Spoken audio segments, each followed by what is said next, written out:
Africa Content TV.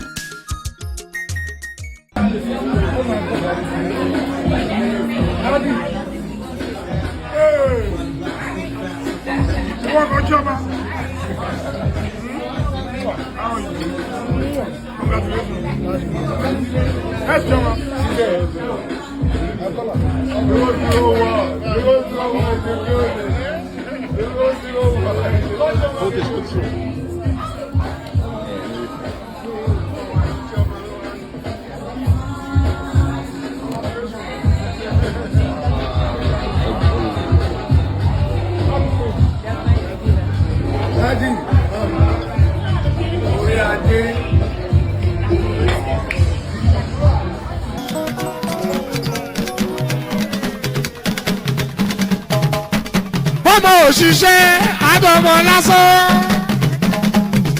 ọmọ burúkú ni yóò yàgò dọ̀la wàláì ìyá tó bọ́ lọ́lọ́ ọmọ kò rọ́mọ bí ọkùnrin tó fáyà lọ́ọ̀lẹ̀ kò ráyà fẹ́.